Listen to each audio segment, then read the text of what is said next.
Hi everyone, welcome to PK SCRT classes. അപ്പോൾ നമ്മൾ ഇന്നൊരു പുതിയ SCRT ഭാഗം നോക്കുകയാണ്.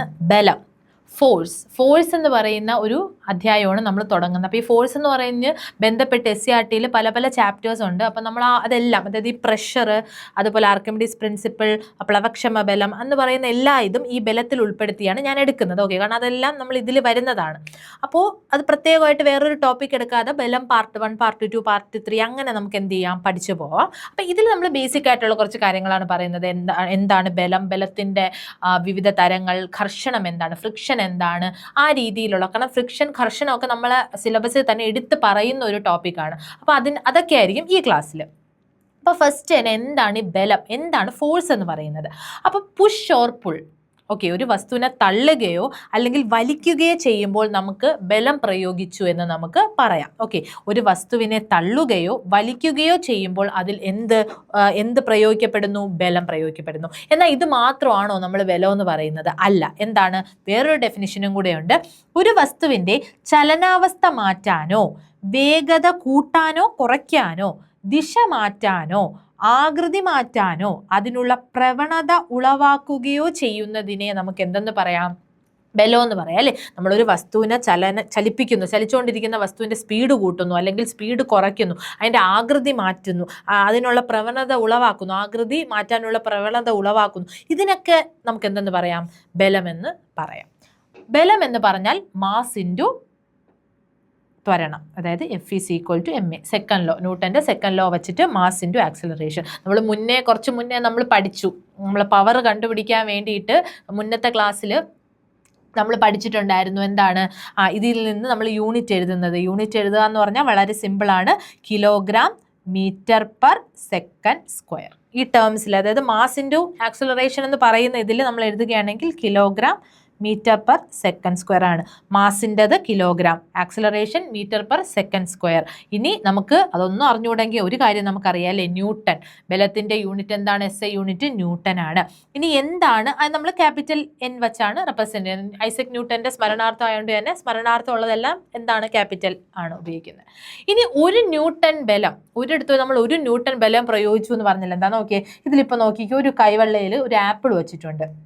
അപ്പോൾ 0.1 കിലോഗ്രാം, അതായത് 100 ഗ്രാം മാസുള്ള ഒരു വസ്തുവിനെ തറനിരപ്പിന് സമാന്തരമായി കയ്യിൽ താങ്ങി നിർത്താൻ ഗുരുത്വാകർഷണ ബലത്തിനെതിരെ ഏകദേശം എത്ര ബലം പ്രയോഗിക്കണം? 1 ന്യൂട്ടൺ ബലം പ്രയോഗിക്കണം. ഇതിനെയാണ് നമ്മൾ 1 ന്യൂട്ടൺ ബലം. അപ്പം 1 ന്യൂട്ടൺ ബലം എന്ന് പറഞ്ഞാൽ എന്താണ്? നമ്മൾ ഈ ഗുരുത്വാകർഷണ ബലത്തിനെതിരെ ഒരു വസ്തുവിനെ താങ്ങി നിർത്താൻ എത്ര മാസ്?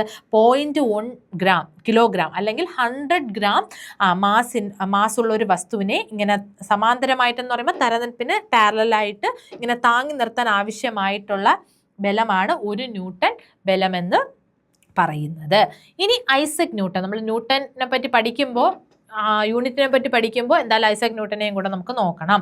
ഇംഗ്ലണ്ടിലെ വൂൾസ് തോർപ്പിൽ ജനിച്ചു. അദ്ദേഹത്തിന്റെ കണ്ടെത്തലുകളിൽ പ്രധാനപ്പെട്ടവയാണ് ചലന നിയമങ്ങൾ, ഗുരുത്വാകർഷണ നിയമമൊക്കെ നമ്മൾ ഗ്രാവിറ്റേഷണൽ ഫോഴ്സിൽ നോക്കും കേട്ടോ. ഇപ്പം ജസ്റ്റ് ഒന്ന് നോക്കി വെച്ചാൽ മതി. അതായത് ഇദ്ദേഹത്തെ പറ്റിയിട്ട് ചലന നിയമങ്ങളും ഗുരുത്വാകർഷണ നിയമങ്ങളും ഒക്കെ എന്ത് ചെയ്തിട്ടുണ്ട്, അദ്ദേഹം കണ്ടെത്തിയിട്ടുണ്ട്. അദ്ദേഹത്തിന് സർ പദവി ലഭിച്ചത് എന്നാണ്? 1705. ഇതൊന്നും കാണാതെ പഠിക്കേണ്ട. ഇതുവരെ അങ്ങനെ ചോദിക്കാനുള്ള ചാൻസസ് വളരെ കുറവാണ്. കാരണം ഫിസിക്സിൽ നമുക്ക് വേറെ കുറേ കാര്യങ്ങൾ ചോദിക്കാനുണ്ട്. ഐസക് ന്യൂട്ടന് സർ പദവി ലഭിച്ചത് എപ്പോഴാണെന്നൊന്നും ചോദിക്കേണ്ട കാര്യമില്ല. എങ്കിൽ അതൊരു മണ്ടൻ ചോദ്യമായി പോകും, വർഷമൊക്കെ ചോദിക്കുകയാണെങ്കിൽ. 1700. പക്ഷെ അടുത്തത് ഇമ്പോർട്ടൻ്റ് ആണ്. ഫിലോസഫിയ നാച്ചുറാലിസ് പ്രിൻസിപ്പിയ മാത്തമാറ്റിക്ക എന്ന് പറയുന്നത് ആരെ പുസ്തകമാണ്? Very very important. ആരെ പുസ്തകമാണ്? ഐസക് ന്യൂട്ടൻ്റെ ആണ്. ഓക്കെ, പ്രിൻസിപ്പിയ മാത്തമാറ്റിക്ക എന്ന് ഓർത്ത് വെച്ചാലും മതി. ബാക്കി ഫിലോസഫിയ നാച്ചുറാലിസ് ഒന്നും ഇല്ലെങ്കിലും കുഴപ്പമില്ല. പ്രിൻസിപ്പിയ മാത്തമാറ്റിക്ക ആരെ പുസ്തകമാണ്, ആരെ കൃതിയാണ് എന്ന അദ്ദേഹത്തിന്റെ പ്രശസ്ത കൃതി ശാസ്ത്രലോകത്തിന് ഒരു വഴികാട്ടിയായപ്പം ഇമ്പോർട്ടൻ്റ് ബുക്കാണ്, ഐസക് ന്യൂട്ടന്റെ പുസ്തകമാണ്. ഓക്കെ, ഇനി എന്താണ് ഭാരം അല്ലെങ്കിൽ വെയിറ്റ് എന്ന് പറയുന്നത്? നമ്മൾ മാസും വെയിറ്റിൻ്റെ ഒരു ഡിഫറൻസ് നോക്കുകയാണെങ്കിൽ വളരെ വലിയൊരു വ്യത്യാസമാണ് അത് തമ്മിലുള്ളത്. കാരണം ഒരു വസ്തുവിൻ്റെ മാസിൻ്റെ യൂണിറ്റ് കിലോഗ്രാം ആണ്. പക്ഷെ ഒരിക്കലും വെയിറ്റ് എന്ന് പറഞ്ഞാൽ മാസിൻ്റെ കിലോഗ്രാം എന്ന് പറയുന്ന യൂണിറ്റ് അല്ല. അതിൻ്റെ യൂണിറ്റ് എന്താണ്? ന്യൂട്ടൺ ആണ് യൂണിറ്റ് എന്ന് പറയുന്നത്. കാരണം അതൊരു ബലമാണ്. ഒരു ഭാരം എന്ന് പറഞ്ഞാൽ ഒരു ബലം. നോക്കിക്കേ, ഒരു വസ്തുവിൽ ഭൂമി പ്രയോഗിക്കുന്ന ആകർഷണ ബലമാണ് എന്തെന്ന് പറയുന്നത്? ഭാരം. ഓക്കെ, അപ്പോൾ ഒരു ആകർഷണ ബലമായതുകൊണ്ട് തന്നെ അതിൻ്റെ യൂണിറ്റ് എന്താണ്? ന്യൂട്ടനാണ്. ഒരു വസ്തുവിൽ ഭൂമി പ്രയോഗിക്കുന്ന ആകർഷണ ബലമാണ് എന്തെന്ന് പറയുന്നത്? ഭാരം എന്ന് പറയുന്നത്. കിലോഗ്രാം മാസുള്ള ഒരു വസ്തുവിന്റെ ഭാരം എത്രയാണ്? F=mg. കണ്ടേ, നമ്മൾ അങ്ങനെ ചിന്തിക്കാതെ, കാരണം ഇത് പഠിച്ച കുട്ടികൾക്ക് കുഴപ്പമില്ല, അറിഞ്ഞുകൊണ്ടാത്ത ഒരു കുട്ടിക്ക് ഇത് ഭാരം എന്ന് പറഞ്ഞാൽ ഇതൊക്കെയാണോ, കിലോഗ്രാം അല്ലേ വരേണ്ടതെന്നൊക്കെ ചിന്തിക്കും. പക്ഷേ ഭാരം എന്ന് പറഞ്ഞാൽ എന്താണ്? അതൊരു ആകർഷണ ബലമാണ്. ആ വസ്തുവിൽ ഭൂമി ഒരു ആകർഷണ ബലം കൊടുക്കുകയാണ്. ആ ബലത്തെയാണ് നമ്മൾ ഭാരം എന്ന് പറയുന്നത്. ആ ഭാരം കണ്ടുപിടിക്കണമെങ്കിൽ എന്താണ്? F=mg ആണ്. F=mg. ഇവിടെ G എന്ന് പറഞ്ഞാൽ ഗുരുത്വാകർഷണ ത്വരണമാണ് കേട്ടോ. ത്വരണമാണ് 9.8 അല്ലേ, 9.8 m/s² ആണ് acceleration due to gravity. Okay, ഗുരുത്വാകർഷണ ത്വരണം എന്ന് പറയുന്നത്. അപ്പം എന്താണ് ഭാരം എന്ന് പറയുന്നത്? ഒരു വസ്തുവിൽ ഭൂമി പ്രയോഗിക്കുന്ന ആകർഷണ ബലമാണ്. ഇതിന്റെ യൂണിറ്റ് ന്യൂട്ടനാണ്. ഇനി വിവിധ തരം ബലങ്ങളെ പറ്റി നമുക്ക് നോക്കാം. സിമ്പിൾ ആണ്. അതിൽ ആദ്യത്തേതാണ് പേശി ബലം, മസ്കുലാർ ഫോഴ്സ്. എന്തായിരിക്കും? മനുഷ്യനും മറ്റു ജീവികളും പ്രവൃത്തി ചെയ്യാനായിട്ട് ഉപയോഗിക്കുന്നത്. ഇപ്പൊ ഞാൻ ഇവിടെ ഇരുന്ന് കയ്യും ഒക്കെ ഇങ്ങനെ ഇട്ട് അങ്ങോട്ടും ഇങ്ങോട്ടും ആക്കുന്നത് എന്ത് ബലമാണ്? പേശി ബലമാണ്, മസ്കുലാർ ഫോഴ്സ് ആണ് അല്ലേ. അപ്പോൾ മനുഷ്യനും ജീവികളും ഒക്കെ എന്താണ്? പ്രവൃത്തി ചെയ്യാനായിട്ട് ഉപയോഗിക്കുന്ന ബലമാണ് എന്ത്? പേശി ബലം എന്ന് പറയുന്നത്. ഇനി കാന്തിക ബലം അല്ലെങ്കിൽ മാഗ്നറ്റിക് ഫോഴ്സ് എന്താണ്? കാന്തത്തിന് ആകർഷണ വികർഷണ സ്വഭാവമുണ്ട്. എന്താണ്? അട്രാക്റ്റും ചെയ്യും, റിപ്പലും ചെയ്യും. ഇങ്ങനെ അട്രാക്റ്റും ചെയ്യും, ഇങ്ങനെ അകന്നകന്നും പോകും. അതാണ് വികർഷണം എന്ന് പറയുന്നത്. അത് കാന്തത്തിന്റെ ഒരു സവിശേഷതയാണെന്ന് നമുക്കറിയാം അല്ലെ. അപ്പോൾ കാന്തം എന്ത് ചെയ്യും? ഒരു ബലം അവിടെ പ്രയോഗിക്കുന്നുണ്ട്, ആകർഷിക്കാനാണെങ്കിലും എന്താണ് വികർഷിക്കാനാണെങ്കിലും. അത്തരത്തിലുള്ള ഫോഴ്സിനെ നമുക്ക് എന്തെന്ന് പറയാം? കാന്തിക ബലം എന്ന് പറയാം. ഇനി ഒരു ഫോഴ്സാണ് ഇലക്ട്രോസ്റ്റാറ്റിക് ഫോഴ്സ് അല്ലെങ്കിൽ സ്ഥിത വൈദ്യുത ബലം എന്ന് മലയാളത്തിൽ പറയും. അതായത് നമ്മളിപ്പോൾ ഒരു വളരെ ചെറിയ ഫോഴ്സാണ്. മുടി ഉരസിയ പ്ലാസ്റ്റിക് പേനയ്ക്ക് ചെറിയ കടലാസ് കഷ്ണങ്ങളെ ആകർഷിക്കാൻ കഴിയുന്നത്. അതൊരു എന്ത് തരമാണ്? സ്ഥിത വൈദ്യുത തരം. അതായത് നമ്മൾ പണ്ടൊക്കെ ചെയ്തിട്ടുള്ളത് തന്നെ, ഒരു പ്ലാസ്റ്റിക് പേന എടുത്തിട്ട് മുടിയിൽ ഇങ്ങനെ ഉരസുമ്പോൾ അത് ചാർജ് ആവും. അല്പം ഒരു ചാർജ് അതിൽ കയറും. എന്നിട്ട് നമ്മൾ ഇങ്ങനെ ഇട്ട് കൊടുക്കുമ്പോൾ അത് ഇങ്ങനെ പേപ്പർ, ചെറിയ ലൈറ്റായിട്ടുള്ള, വളരെ ലൈറ്റായിട്ടുള്ള പേപ്പർ കഷ്ണങ്ങൾ എന്ത് ചെയ്യും? ഒരു വലിയ പേപ്പർ എടുത്ത് വെച്ചാൽ പറ്റില്ല. ആ പേപ്പറിന് കുറച്ചായിട്ട് ഇങ്ങനെ കഷ്ണങ്ങളായിട്ട് കയറി ഇട്ടിട്ട് നമ്മൾ ഇങ്ങനെ വയ്ക്കുമ്പോൾ, നമ്മൾ സ്കെയിലിലും ഇതുപോലെയൊക്കെ ചെയ്യുമ്പോൾ ഇങ്ങനെ റബ്ബ് ചെയ്തിട്ട് വരുമ്പോൾ അതൊന്ന് ചാർജ് ആവുന്ന സമയത്ത് നമ്മൾ ഇങ്ങനെ ഒന്ന് വെച്ചു കൊടുക്കുമ്പോൾ അതിലിങ്ങനെ ഒട്ടിപ്പിടിക്കുന്നതായിട്ട് പണ്ടൊക്കെ ചെയ്തിട്ടുണ്ടായിരിക്കും. അപ്പൊ അത്തരത്തിലുള്ള ബലമാണ് എന്ത്? സ്ഥിത വൈദ്യുത ബലം എന്ന് പറയുന്നത്. ഒരു ചെറിയ ഫോഴ്സ് ആണ് കേട്ടോ. അപ്പൊ അത് പെട്ടെന്ന് തന്നെ അങ്ങ് പോവും അതിന്റെ ബലം എന്ന് പറയുന്നത്. അപ്പൊ ആ ബലമാണ് സ്ഥിത ഇലക്ട്രോസ്റ്റാറ്റിക് ഫോഴ്സ് എന്ന് പറയുന്നത്. ഇനി എന്താണ്? ഗുരുത്വാകർഷണ ബലം അല്ലേ. പ്രപഞ്ചത്തിൽ എന്ത് ചെയ്യുന്നുണ്ട്? വസ്തുക്കൾ തമ്മിൽ ആകർഷിക്കുകയാണ്. ഇപ്പൊ ഞാനിവിടെ ഇരിക്കുന്നെങ്കിലും ഇങ്ങോട്ട് എന്താണ്? എല്ലാവരും അങ്ങോട്ടും ഇങ്ങോട്ടും എന്താണ്? ആകർഷിച്ചുകൊണ്ടേ ഇരിക്കുകയാണ്. ഇത്തരം ആകർഷണ ബലമാണ് എന്തെന്ന് പറയുന്നത്? ഗുരുത്വാകർഷണ ബലം. എന്നിട്ടും എന്തുകൊണ്ടാണ് നമ്മൾ ഇത് കൂട്ടിയിടിക്കാതെ ആകർഷിച്ചിട്ടും? കാരണം ഇത് വളരെ വീക്ക് ആയിട്ടുള്ള ഒരു ഫോഴ്സാണ്. നമ്മുടെ പ്രപഞ്ചത്തിലെ ഏറ്റവും വീക്ക് ആയിട്ടുള്ള ഒരു ഫോഴ്സാണ് ഈ ഗ്രാവിറ്റേഷണൽ ഫോഴ്സ് എന്ന് പറയുന്നത്. അതിനങ്ങനെ കൂട്ടിയിടിക്കാനുള്ള കഴിവൊന്നുമില്ല. അപ്പം പ്രപഞ്ചത്തിലെ ആകർഷണ ബലമുണ്ട്. അതിനെയാണ് നമ്മൾ എന്തെന്ന് പറയുന്നത്? ഗുരുത്വാകർഷണ ബലം എന്ന് പറയുന്നത്. ഇനി നമ്മൾ ചലനവുമായിട്ട് ബന്ധപ്പെട്ട് ഒരു ബലത്തെ പറയാറുണ്ട്, യാന്ത്രിക ബലം. എന്താണ്? യാന്ത്രിക ബലം അല്ലെങ്കിൽ മെക്കാനിക്കൽ ഫോഴ്സ് എന്ന് പറയും. ഒരു വസ്തുവിന് മുകളിലൂടെ മറ്റൊരു വസ്തു നീങ്ങുമ്പോൾ വസ്തുക്കളുടെ ചലനത്തെ തടസ്സപ്പെടുത്തുന്ന ബലമാണ് ഘർഷണ ബലം. അതായത് ഒരു വസ്തു പോകുമ്പോൾ താഴെ വേറൊരു വസ്തു ഈ വസ്തുവിന്റെ ചലനത്തെ തടസ്സപ്പെടുത്തുന്നു. അത്തരത്തിൽ തടസ്സപ്പെടുത്തുന്ന ഒരു ഒപ്പോസിംഗ് ഫോഴ്സ് ആണ്, എതിരായിട്ട് നടക്കുന്ന ഒരു ഫോഴ്സാണ് ഫ്രിക്ഷണൽ ഫോഴ്സ് അല്ലെങ്കിൽ എന്താണ്? ഘർഷണ ബലം എന്ന് പറയുന്നത്. ഇവ കൂടാതെ മറ്റു ബലങ്ങൾ, ഒരുപാട് ബലം ഇനിയുണ്ട്. നമ്മൾ കുറച്ച് ബേസിക് ആയിട്ടുള്ള കാര്യങ്ങൾ പറഞ്ഞതേ ഉള്ളൂ. അതിൽ ഇമ്പോർട്ടൻറ്റ് നമ്മൾ ഇനി പഠിക്കാൻ പോകുന്നത് ഘർഷണ ബലത്തെ പറ്റിയാണ്. അപ്പോൾ ഘർഷണ ബലം എന്ന് പറയുമ്പോൾ എന്താണ്? ഒരു ബലം നമ്മൾ ഇങ്ങനെ കൊടുക്കുന്നു, അതിന് ഓപ്പോസിറ്റ് ആയിട്ട് അതിനെ തടസ്സപ്പെടുത്തുന്ന രീതിയിൽ ഒരു ബലം വരുന്നു. അതാണ് എന്തെന്ന് പറയുന്നത്? ഫ്രിക്ഷണൽ ഫോഴ്സ് എന്ന് പറയുന്നത്. അതിന് നമ്മൾ ഫ്രിക്ഷൻ പഠിക്കുന്നതിന് മുമ്പ് നോക്കിക്കേ, നമ്മൾ ഇത്രയും പഠിച്ചതിനെ നമുക്ക് വീണ്ടും രണ്ടായിട്ട് തിരിക്കാം. സമ്പർക്ക ബലവും എന്താണ്? സമ്പർക്കരഹിതവും. കോണ്ടാക്ട് ഫോഴ്സും നോൺ കോണ്ടാക്ട് ഫോഴ്സും. Contact force, non contact force. ഇങ്ങനെ രണ്ടെണ്ണമായിട്ട് നമുക്ക് തിരിക്കാം. എന്തൊക്കെയാണ്? സമ്പർക്ക ബലവും അതുപോലെ സമ്പർക്കരഹിത ബലം എന്ന് പറഞ്ഞ് രണ്ടായിട്ട് നമുക്ക് എന്ത് ചെയ്യാം? ഈ ബലങ്ങളെ തിരിക്കാം. വസ്തുക്കൾ പരസ്പരം സമ്പർക്കത്തിൽ വരുമ്പോൾ അനുഭവപ്പെടുന്ന ബലത്തെ നമ്മൾ സമ്പർക്ക ബലം. വസ്തുക്കൾ പരസ്പരം സമ്പർക്കത്തിൽ വരുമ്പോഴാണ് എന്ത് ചെയ്യുന്നത്? അവിടെ ബലം അനുഭവപ്പെടുന്നതെങ്കിൽ അത്തരത്തിലുള്ള ബലത്തെ നമുക്ക് സമ്പർക്ക ബലം എന്ന് പറയാം. ഘർഷണ ബലം ഞാൻ പറഞ്ഞു, ഒരു ബലം പ്രയോഗിക്കുമ്പോൾ അതിനെ ഒപ്പോസ് ചെയ്യുക. അപ്പൊ അതിനെ രണ്ട് വസ്തുക്കൾ തമ്മിൽ എന്താണ്? കോണ്ടാക്ട് വന്നാലേ പറ്റത്തുള്ളൂ. അതുകൊണ്ട് അത് സമ്പർക്ക ബലമാണ്. വിസ്കസ് ബലം. വിസ്കസ് എന്ന് പറയുമ്പോഴും സെയിം ഈ നമ്മുടെ ഒരു എന്താണ് ഘർഷണ ബലം പോലെ തന്നെയാണ്. പിന്നെ അത് നടക്കുന്നത് ദ്രാവകങ്ങളിലാണെന്നേ ഉള്ളൂ. അതായത് ദ്രാവക പാളികൾക്കിടയിൽ ഈ ഫ്രിക്ഷൻ സംഭവിക്കുന്ന ഈ ഒരു ഘർഷണ ബലമാണ് ഈ വിസ്കസ് ബലം എന്ന് പറയുന്നത്. അപ്പൊ അവിടെയും എന്താണ് കോണ്ടാക്ട് വരും. പേശി ബലം എന്താണ് വസ്തുക്കൾ തമ്മിൽ കോണ്ടാക്ട് വന്നല്ലേ അവിടെ നടക്കത്തുള്ളൂ പ്രവൃത്തി. അതുകൊണ്ട് പേശി ബലം എന്ന് പറഞ്ഞാലും വസ്തുക്കൾ തമ്മിൽ എന്തുണ്ട്, സമ്പർക്കമുണ്ട്. ഇനി സമ്പർക്കമില്ലാത്ത ബലത്തെ നമ്മൾ എന്തെന്ന് പറയും, സമ്പർക്കരഹിതം. വസ്തുവുമായി സമ്പർക്കമില്ലാതെ അനുഭവപ്പെടുന്ന ബലമാണെങ്കിൽ അത് സമ്പർക്കരഹിതം. നേരത്തെ പറഞ്ഞ ഗുരുത്വാകർഷണ ബലം, കാന്തിക ബലം, ഇലക്ട്രോസ്റ്റാറ്റിക് ബലം, ഇതിനൊന്നും വസ്തുക്കൾ തമ്മിൽ എന്ത് ചെയ്യുന്നില്ല, സമ്പർക്കത്തിൽ വരുന്നില്ല. അതുകൊണ്ട് തന്നെ ഇതൊക്കെ എന്തിന് ഉദാഹരണമാണ്, നോൺ കോണ്ടാക്ട് ഫോഴ്സിന് ഉദാഹരണമാണ്. ഓക്കെ, ആ ബലങ്ങൾ തമ്മിൽ, ആ വസ്തുക്കൾ തമ്മിൽ സമ്പർക്കം ഉണ്ടോന്നാണ്. അപ്പൊ അതെന്തില്ല, വരുന്നില്ല. ക്ലിയർ അല്ലേ? അപ്പൊ ഇത്തരത്തിൽ നമ്മൾ കുറച്ച് ബലം പഠിച്ചു.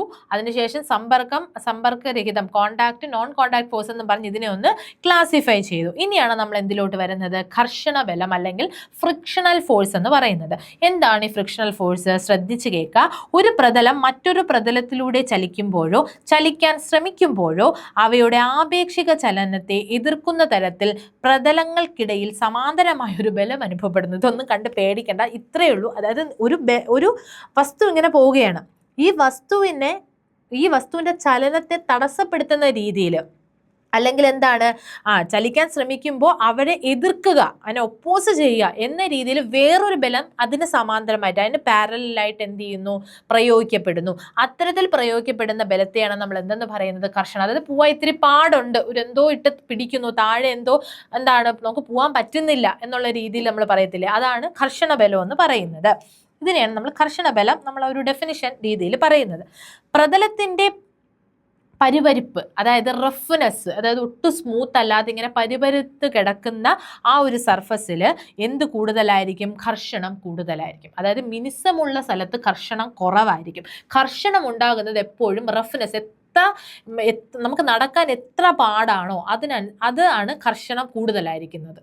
നമുക്ക് നടക്കാൻ പാടാണെങ്കിൽ അവിടെ എന്ത് കൂടുതലായിരിക്കും, ഘർഷണം. അതായത് റഫ് ആയിട്ടുള്ള സർഫസിലായിരിക്കും എന്ത് കൂടുതൽ, ഘർഷണം കൂടുതൽ. കാരണം നമുക്ക് നടക്കാൻ ബുദ്ധിമുട്ടാണ്, വേഗത കുറവായിരിക്കും, നമ്മൾ നടക്കുന്ന വേഗത കുറവായിരിക്കും. മിനുസമുള്ള പ്രതലങ്ങളിൽ ഘർഷണം കുറവായിരിക്കും. കൂടുതൽ ഘർഷണമുള്ള സന്ദർഭത്തിൽ വേഗം കുറയുന്നു. ഞാൻ പറഞ്ഞില്ല, അതായത് ഭയങ്കരമായിട്ട് നമ്മൾ ടാറിട്ടോണ്ടിരിക്കുന്ന റോഡ്, കുണ്ടും കുഴിയും ഒക്കെ ഉള്ള ഒരു റോഡ്, ആ റോഡിൽ കൂടെ എന്താണ് നമ്മൾ യാത്ര ചെയ്യുമ്പോൾ നമുക്ക് വേഗത കുറയില്ലേ? അതേസമയം നല്ലൊരു ടാറിട്ട റോഡ് NH കൂടെ നമ്മൾ പോവുകയാണെങ്കിൽ എന്താണ്, അവിടെ റഫ്നെസ് ഒന്നുമില്ല, അവിടെ ഘർഷണം കുറവാണ്. അതുകൊണ്ട് തന്നെ നമുക്ക് നല്ല സ്പീഡിൽ പോകാനായിട്ട് പറ്റും. അപ്പൊ ഘർഷണം കൂടുതൽ ഉണ്ടാവുന്നത് ഏതിലാണ്, റഫ് ആയിട്ടുള്ള സർഫസിലാണ്. പരിപരിപ്പ് കൂടുമ്പോൾ ഘർഷണവും കൂടും. ഇനി 2 ടൈപ്പ് ഘർഷണം, ഉരുളൽ ഘർഷണം, അതുപോലെ നിരങ്ങൽ ഘർഷണം. റോളിംഗ് ഫ്രിക്ഷനും അതുപോലെ എന്താണ്, സ്ലൈഡിംഗ് ഫ്രിക്ഷനും. 2 ടൈപ്പ്, ഉരുളൽ ഘർഷണം, നിരങ്ങൽ ഘർഷണം. അപ്പൊ എന്താണ് ഉരുളൽ ഘർഷണം? ഒരു വസ്തു മറ്റൊരു വസ്തുവിന് മുകളിലൂടെ ഉരുട്ടി നീങ്ങുമ്പോൾ അനുഭവപ്പെടുന്നത്. അതായത് ഉരുണ്ടുരുണ്ട് പോകുന്നുണ്ടല്ലോ, ഇപ്പൊ ബോൾ ഇങ്ങനെ ഉരുണ്ടുരുണ്ട് ഒരു പ്രതലത്തിൽ കൂടെ ഒരു ഇൻക്ലൈൻഡ് പ്ലെയിനിൽ കൂടി ഉരുണ്ടുരുണ്ട് വരുന്നു. അപ്പോൾ അത്തരത്തിലുണ്ടാവുന്നതാണ് ഉരുളൽ ഘർഷണം എന്ന് പറയുന്നത്. ഒരു വസ്തു മറ്റൊരു വസ്തുവിന് മുകളിലൂടെ നിരങ്ങി നീങ്ങുമ്പോൾ, ഇനി നിരങ്ങിയാണ് നീങ്ങുന്നതെങ്കിൽ അത് നിരങ്ങൽ ഘർഷണം. പേര് പോലെ തന്നെ അതിന്റെ ഘർഷണം. പിന്നെ ഇതിൽ ഈ ഡെഫിനിഷനിലുപരി നമ്മൾ മനസ്സിലാക്കേണ്ട ഒരു കാരണം ഏത് ഘർഷണമാണ് കൂടുതൽ, ഏത് ഘർഷണമാണ് കുറവെന്നുള്ളതാണ്. ഉരുളൽ ഘർഷണമായിരിക്കോ നമ്മുടെ നിരങ്ങൽ ഘർഷണമായിരിക്കോ കൂടുതൽ? ഒന്ന് ചിന്തിച്ചു നോക്കിയേ. അതായത് നമുക്ക് സ്പീഡ് കൂടുന്നത് എപ്പോഴായിരിക്കും? നമ്മളൊരു സാധനം ഉരുട്ടി വിടുമ്പോഴായിരിക്കോ അല്ലെങ്കിൽ നിരങ്ങി വീഴുമ്പോഴായിരിക്കോ അവിടെ ഘർഷണം അല്ലെങ്കിൽ സ്പീഡ് കൂടുതൽ ആവുന്നത്? ഉരുട്ടി വിടുമ്പോഴല്ലേ. അപ്പോൾ ഉരുളൽ ഘർഷണമായിരിക്കോ നിരങ്ങൽ ഘർഷണമായിരിക്കോ കൂടുതൽ? നിങ്ങളൊന്ന് ചിന്തിച്ചു നോക്കിക്കുക. നമുക്ക് കുറച്ചും കൂടി ഈസി ഏതിലായിരിക്കും? ഉരുളൽ ഘർഷണമല്ലേ. അതായത് ഉരുളൽ ഘർഷണം നിരങ്ങൽ ഘർഷണത്തേക്കാൾ കുറവായിരിക്കും. അപ്പൊ ഘർഷണം എന്ന് പറഞ്ഞാൽ എന്താണ്? കൺഫ്യൂസ്ഡ് ആവരുത്. ഘർഷണം എന്ന് പറഞ്ഞാൽ നമുക്ക് പോവാനായിട്ട് ബുദ്ധിമുട്ടുണ്ട്. അപ്പോൾ പോവാൻ ബുദ്ധിമുട്ടുള്ളത് ഉരുളലായിരിക്കും, നിരങ്ങി പോകുന്നതായിരിക്കും എന്ത്, നമുക്ക് ബുദ്ധിമുട്ടുള്ളത് അല്ലേ. അപ്പോൾ ബുദ്ധിമുട്ടുണ്ടെങ്കിൽ അതെന്തായിരിക്കും? ഘർഷണം കൂടുതലായിരിക്കും. കാരണം നമുക്ക് സ്പീഡ് കുറവാണ്. അപ്പോൾ ഉരുട്ടി വിടുക എന്ന് പറഞ്ഞാൽ സ്പീഡിൽ പോവും. അവിടെ ഘർഷണം എന്താണ്? കുറവായിരിക്കും. അപ്പോൾ ഉരുളൽ ഘർഷണമാണ് എന്ത്? കുറവ്. അപ്പോൾ കൂടുതൽ ഏതാണ്? നമ്മുടെ സ്ലൈഡിങ് ഫ്രിക്ഷൻ ആണ്. ഓക്കെ, അപ്പം നിരങ്ങൾ ഘർഷണമാണ് കൂടുതൽ. റോളിംഗ് ഫ്രിക്ഷൻ, ഉരുളൽ ഘർഷണം നിരങ്ങൾ ഘർഷണത്തെക്കാൾ എന്തായിരിക്കും? കുറവായിരിക്കും. അതായത് കൂടി നിൽക്കുന്നത് സ്ലൈഡിംഗ് ഫ്രിക്ഷൻ ആയിരിക്കും. Rolling friction less than sliding friction. Clear ആയല്ലോ? അതായത് എളുപ്പം ഏതാണെന്ന് നോക്കിയാൽ മതി. എളുപ്പം ഏതാണോ അവിടെ ഘർഷണം കുറവായിരിക്കും. ഇത്തിരി പാടുണ്ടെങ്കിൽ ആ ഘർഷണമായിരിക്കും കൂടുതൽ. അപ്പൊ പാട് ഏതാണ്? സ്ലൈഡ് ചെയ്ത് പോകുന്നതാണ്. റോൾ എന്ന് പറയുമ്പോൾ ഉരുണ്ട് പെട്ടെന്ന് പോവാം. അപ്പൊ ആ ഫ്രിക്ഷൻ എന്തായിരിക്കും? കുറവായിരിക്കും. അങ്ങനെ ഓർത്താൽ മതി. ക്ലിയർ അല്ലേ? ഇത് ചോദിച്ചിട്ടുണ്ട് കേട്ടോ. അതായത് സ്റ്റേറ്റ്മെന്റിൽ ഉരുളൽ ഘർഷണം നിരങ്ങൾ ഘർഷണത്തെക്കാൾ കുറവായിരിക്കും. അപ്പൊ ഈ സംഭവം അറിയാമെങ്കിൽ നമുക്ക് ആ സ്റ്റേറ്റ്മെന്റ് ഇന്ന് എഴുതാൻ പറ്റത്തുള്ളൂ. ഇത് ഇമ്പോർട്ടൻ്റ് ആണേ. ഇത് ഒന്ന് നോക്കി വെക്കുക. അടുത്ത് ഈ ഘർഷണത്തിന്റെ ഗുണങ്ങൾ എന്തൊക്കെയാണെന്ന് നമുക്ക് നോക്കാം. വസ്തുക്കളെ മുറുകെ പിടിക്കാൻ സഹായിക്കും. നമ്മൾ ഡേ ടു ഡേ ലൈഫിൽ ചെയ്യുന്ന പല കാര്യങ്ങളും ഈ ഘർഷണം ഉള്ളത് കൊണ്ടാണ് നമുക്ക് ചെയ്യാൻ പറ്റുന്നത്. അപ്പൊ ഘർഷണത്തിന് ഗുണവും ഉണ്ട് ദോഷവും ഉണ്ട്. നമുക്ക് ആദ്യം ഗുണം പഠിക്കാം. ഗുണത്തിൽ നമ്മൾ ഫസ്റ്റ് പറയാൻ നോക്കിക്കോ. ഒരു ഗ്ലാസ് പിടിച്ചേക്കുന്നുണ്ടോ, അല്ലെങ്കിൽ ഞാൻ ഈ പേന പിടിച്ചേക്കുന്നു. ഇതൊക്കെ എന്താണ്? വസ്തുക്കളെ മുറുകെ പിടിക്കാൻ സഹായിക്കുന്നത് ഘർഷണം ഉള്ളത് കൊണ്ടാണ്. ഒരു ഗ്രിപ്പ് നമുക്ക് കിട്ടുന്നത്. നമുക്ക് നടക്കാൻ കഴിയുന്നത് ഘർഷണം കൊണ്ടാണ്. ഓടുന്ന വാഹനങ്ങളെ തെന്നാതെ നീങ്ങാൻ സഹായിക്കുന്നു. ഓടുന്ന വാഹനം ഘർഷണം എന്തോ ഒരു ഒപ്പോസിങ് ഫോഴ്സ് അവിടെ ഉള്ളത് കൊണ്ടാണ് എന്ത് ചെയ്യുന്നത്? ഇങ്ങനെ തെന്നാതെ നല്ലതായിട്ട് നമുക്ക് റോഡിലൂടെ പോകാൻ പറ്റുന്നത്. തീപ്പെട്ടിക്കൊള്ളി ഉരച്ച് തീ കൊടുത്താൽ നമ്മൾ ചെയ്യുന്ന തീപ്പെട്ടിക്കൊള്ളി ഉണ്ടല്ലോ, തീപ്പെട്ടി ഇങ്ങനെ ഉരച്ച് കത്തിക്കാൻ, ഇതൊക്കെ എന്താണ്? ഫ്രിക്ഷന്റെ ഗുണങ്ങളാണ്. അതായത് നമ്മൾ ചെയ്യുന്ന പ്രവൃത്തികളുണ്ടല്ലോ, ഇതെല്ലാം ഫ്രിക്ഷൻ കാരണമാണ്. ഇതെല്ലാം എന്താണ്? ഗുണങ്ങളാണ്. എന്നാൽ ഇതിന് കുറച്ച് ദോഷങ്ങളും ഉണ്ട്. നമ്മൾ നടക്കുന്ന കാര്യം പറഞ്ഞാലേ, ഈ നടന്ന് ലാസ്റ്റ് നമുക്ക് എന്ത് സംഭവിക്കും? തേയ്മാനം സംഭവിക്കും. കാൽമുട്ടിന്റെ തേയ്മാനം ഇതിൻ്റെ ഒരു ദോഷനാണ്. നമ്മൾ SCERT പറയും ഫ്രിക്ഷൻ ഈസ് എ നെസസറി ഇവിളെന്ന് പറയും. അതായത് നമുക്ക് ആവശ്യമാണ്, എന്നാൽ ഇവിളുമാണ്. അതായത് ദോഷമുണ്ട് ഗുണവും ഉണ്ട്. ടയറിന്റെ തേയ്മാനം, കുറേ വട്ടം ടയർ റോഡിൽ കൂടെ ഓടി അവസാനം അതിനെന്ത് പറ്റും? ടയറിനും തേയ്മാനം സംഭവിക്കും. യന്ത്രഭാഗങ്ങൾ തേയ്മാനം സംഭവിക്കാൻ കാരണമാകുന്നു. യന്ത്രഭാഗങ്ങൾക്ക് തേയ്മാനം, ടയർ പോലെ. ഊർജം താപത്തിന്റെ രൂപത്തിൽ നഷ്ടപ്പെടുന്നു. ഇപ്പം നമ്മുടെ മെഷീൻസ് പ്രവർത്തിക്കുമ്പോൾ അത് ഫ്രിക്ഷൻ കാരണം പ്രവർത്തിക്കുന്ന സമയത്ത് അവിടെ എന്ത് സംഭവിക്കും? താപത്തിന് നഷ്ടം ഉണ്ടാവും. ഹീറ്റ് ലോസ് അവിടെ ഉണ്ടാവും. നമ്മൾ മെഷീനൊക്കെ തൊട്ട് നോക്കിയാൽ നമുക്കറിയാൻ പറ്റും അവിടെ എന്താണ്? ഹീറ്റ് പ്രൊഡ്യൂസ് ചെയ്തിരിക്കുമല്ലോ. അത് അവിടെ എന്ന് പറയുന്നത് ഒരു ഹീറ്റിന്റെ ലോസ് ആണ്. അപ്പൊ അതതിന്റെ ദോഷമാണ്. യന്ത്രങ്ങളുടെ പ്രവർത്തനക്ഷമത കുറയുന്നു. അതായത് ഒരുപാട് നമ്മൾ മെഷീൻസ് ഇങ്ങനെ ഉപയോഗിച്ച് വരുമ്പോൾ എന്ത് സംഭവിക്കും? കുറേ കഴിയുമ്പോൾ അതിൻ്റെ ഒരു എഫിഷ്യൻസി നഷ്ടപ്പെടും അല്ലേ? അപ്പോൾ നഷ്ടപ്പെടുക എന്ന് പറഞ്ഞാൽ അതിൻ്റെ ഫ്രിക്ഷൻ്റെ ദോഷമായിട്ടാണ് കണക്കാക്കുന്നത്. ഓക്കെ, അപ്പോൾ ഇതൊക്കെ നമ്മുടെ ഡേ ടു ഡേ ലൈഫിൽ നടക്കുന്നതാണ്. അപ്പോൾ ഈ ഫ്രിക്ഷൻ കാരണം നമ്മൾ നടക്കുന്നു. പക്ഷെ ദോഷം എന്താണെന്ന് വെച്ചാൽ നടന്ന് അവസാനം നമുക്ക് തേയ്മാനം സംഭവിക്കുന്നു. അത് ഫ്രിക്ഷൻ്റെ ദോഷമാണ്. ഓക്കെ, അപ്പോൾ ഇതാണ് ഗുണങ്ങളും ദോഷങ്ങൾ എന്ന് പറയുന്നത്. ഇനി ഫ്രിക്ഷൻ ഭയങ്കരമായിട്ട് കൂടിയാൽ നമ്മൾ അതിനെ കുറയ്ക്കാനായിട്ട് എന്തൊക്കെ ചെയ്യുന്നു? വിവിധ മാർഗങ്ങൾ. അതിലൊന്നാണ് സ്നേഹകങ്ങൾ എന്ന് പറയുന്നത്. സ്നേഹകങ്ങൾ നമ്മൾ അല്ലെങ്കിൽ അതിനെ ലൂബ്രിക്കൻസ് എന്ന് പറയും. എണ്ണ, ഗ്രീസ്, പൗഡർ അതുപോലത്തെ സംഭവങ്ങളാണ് സ്നേഹകങ്ങൾ. ഫ്രിക്ഷൻ കുറയ്ക്കാൻ വേണ്ടി നമ്മൾ ക്യാരംസ് ഒക്കെ കളിക്കുമ്പോൾ ആ ഒരു പ്ലെയിനിന്റെ റഫ്നെസ് ഇത് ചെയ്യാൻ വേണ്ടി കുറയ്ക്കാനായിട്ട് നമ്മൾ പൗഡർ ഇടുമ്പോൾ കുറച്ചും കൂടെ സ്മൂത്ത് ആയിട്ട് എന്ത് ചെയ്യും? നമ്മൾ ഈ ക്യാരംസ് നമ്മൾ നീങ്ങും. ഓക്കെ, അപ്പോൾ അത് പൗഡർ. നമ്മളെ സൈക്കിളിൻ്റെ ചെയിനിലൊക്കെ നമ്മൾ ഗ്രീസ് ഒക്കെ നമ്മൾ ഒഴിക്കും. കാരണം കുറച്ചും കൂടി ആ ഒരു സ്മൂത്ത്നെസ് കിട്ടാൻ വേണ്ടിയിട്ടാണ്. അപ്പം അതൊക്കെ ലൂബ്രിക്കൻസ്, സ്നേഹകങ്ങൾക്ക് ഉദാഹരണമാണ്. സമ്പർക്കത്തിൽ വരുന്ന പദങ്ങൾക്കിടയിലുള്ള ഘർഷണം കുറയ്ക്കുന്നതിന് സഹായിക്കുന്ന പദാർത്ഥങ്ങളെ നമ്മൾ എന്തെന്ന് പറയും? ലൂബ്രിക്കൻസ്. ഞാൻ നേരത്തെ പറഞ്ഞ എണ്ണയും ഗ്രീസും പൗഡറും ഒക്കെ അതിന് ഉദാഹരണമാണ്. വേറൊരു ഉദാഹരണമാണ് ഖരാവസ്ഥയിലുള്ള ഒരെണ്ണം, ഗ്രാഫൈറ്റ്.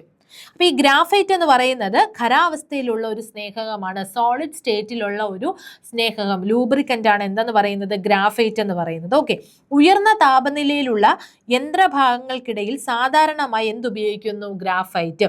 ഉയർന്ന താപനിലയിലുള്ള ഭയങ്കരമായിട്ടുള്ള ഹൈ ടെമ്പറേച്ചറിൽ പ്രവർത്തിക്കുന്ന മെഷീൻസിൽ സ്നേഹമായിട്ട് ഉപയോഗിക്കുന്ന ഒന്നാണ് എന്തെന്ന് പറയുന്നത്? ഗ്രാഫൈറ്റ് എന്ന് പറയുന്നത് ഖരാവസ്ഥയിലുള്ള ഒരു സ്നേഹകമാണ്, ലൂബ്രിക്കൻ്റ് ആണ്. വാഹനങ്ങളിൽ ബോൾ ബെയറിങ്സ് ഉപയോഗിക്കുന്നു അല്ലേ? ബോൾ ബെയറിങ്സ് ഉപയോഗിച്ച് കുറച്ചും കൂടി ഘർഷണം കുറയ്ക്കാനായിട്ടാണ് എന്ത് ചെയ്യുന്നത്? ബോൾ ബെയറിങ്സ് യൂസ് ചെയ്യുന്നത്. വാഹനങ്ങളിൽ, ടയറിലൊക്കെ ഉപയോഗിക്കുന്നത്.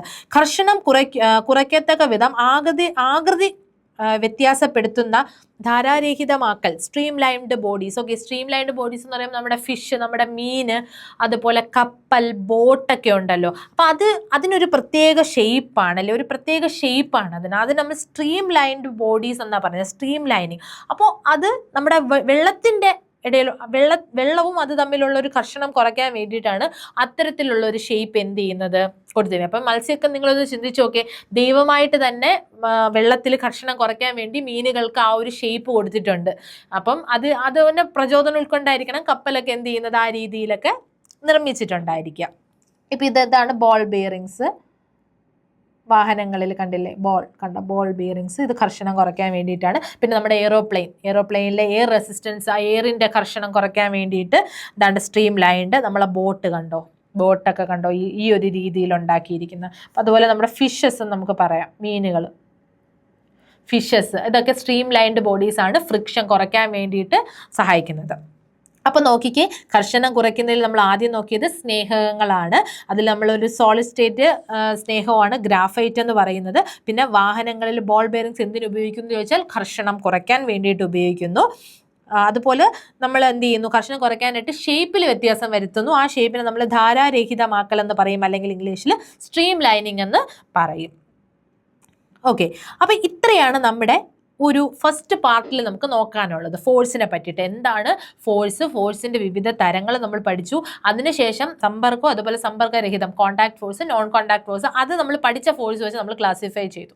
അതിനുശേഷമാണ് ഘർഷണത്തിലേക്ക് വരുന്നത്. കാരണം ഘർഷണം നിങ്ങൾ എടുത്ത് തന്നെ പഠിക്കണം. ഘർഷണത്തിൽ ഒരുപാട് കാര്യങ്ങൾ നമ്മൾ നോക്കി, റോളിംഗ് ഫ്രിക്ഷൻ, സ്ലൈഡിംഗ് ഫ്രിക്ഷൻ, അതൊക്കെ നമ്മളെ ചാപ്റ്ററിൽ ഫ്രിക്ഷൻ എന്ന് എടുത്ത് പറയുന്നുണ്ട്. നമ്മുടെ സിലബസിൽ ഫ്രിക്ഷൻ, ഘർഷണം എടുത്ത് പറയുന്ന ഒരു ടോപ്പിക്കാണ്. അത് നമ്മൾ എടുത്ത് തന്നെ പ്രത്യേകം തന്നെ അത് പഠിക്കണം, വളരെ ഇമ്പോർട്ടൻ്റ് ആണ്. ഓക്കെ, അപ്പോൾ ഇത്രയാണ് ഇന്നത്തെ ക്ലാസ്സിൽ ഞാൻ റെഫറൻസ് ആയിട്ട് എടുത്തിട്ടുള്ള ക്ലാസ് 8 ചലനവും ബലവും. ആ ചലനവും ചലനത്തിൽ ഉള്ള നമ്മൾ ചലനത്തിന്റെ ക്ലാസ്സിൽ നോക്കി. ഇതിൽ വിവിധ തരം ബലങ്ങൾ, ഘർഷണ ബലം, ഘർഷണത്തിന്റെ ഉപയോഗമൊക്കെയാണ് ആ ചാപ്റ്ററിൽ 8ാം ക്ലാസ്സിൽ പറയുന്നത്, 2ാമത്തെ ചാപ്റ്ററിൽ. അതിൽ നിന്നാണ് ഞാൻ റെഫറൻസ് എടുത്തിട്ടുള്ളത്. ഓക്കെ, അപ്പോൾ നമുക്ക് ഫോഴ്സിന്റെ ബാക്കി ഭാഗം അടുത്ത ക്ലാസ്സിൽ നോക്കാം. Thank you so much.